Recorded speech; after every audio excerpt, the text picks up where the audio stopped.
Belgien hat sich nach langen Verhandlungen auf eine gemeinsame Position zu CETA geeinigt.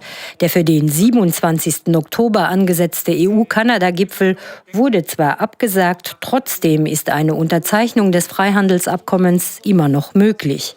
Paul Magnette, der Ministerpräsident von Wallonien, erklärte nach den Gesprächen mit der belgischen Regierung, warum das alles so lange dauerte. Si on a pris un peu de temps, c'est parce que je pense que ce qu'on a pu obtenir ici est important non seulement pour les Wallons, mais pour l'ensemble des Européens. C'est vraiment une question fondamentale, la question de savoir de quel monde voulons-nous. Est-ce qu'on veut un monde avec des règles ou un monde sans règles?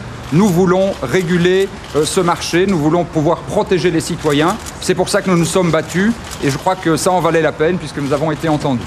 In der Zivilgesellschaft wird aber weiter gegen CETA gekämpft. Maintenant, on espère vraiment qu'il va y avoir le temps d'analyser ces nouveaux textes, de voir s'ils modifient substantiellement et suffisamment les impacts du traité.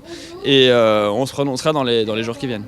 Der belgische Europaabgeordnete Marc Tarabella sagte noch vor der belgischen Einigung, dass die wallonische Opposition eine Chance für Europa darstellt. Paul Magnette l'a très clairement dit, on est pour un accord de libre-échange. Il faut juste réguler les choses de manière à ce que les multinationales ne puissent plus attaquer les autorités publiques quand elles votent des lois à protection sociale, des lois sociales ou des lois environnementales, et deux, que ce ne soit pas confié, cet arbitrage, à un arbitrage privé composé d'avocats d'affaires et qui, évidemment, sont plus enclins à trancher en négligeant l'intérêt général.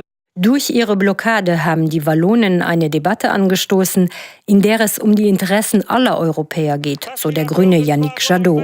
Ils se sont emparés du dossier CETA, qui a été négocié dans des conditions de complète opacité pendant 6 ans. Ils savent qu'à un moment donné, ils vont devoir le ratifier. Ils s'en sont emparés. Ils ont découvert que c'était une menace pour leur souveraineté démocratique, pour notre souveraineté démocratique. Et la seule réponse des institutions européennes, c'est on va écraser ces Wallons, on va mettre la pression maximale, on va leur dire qu'ils vont être coupables de tuer le rêve européen.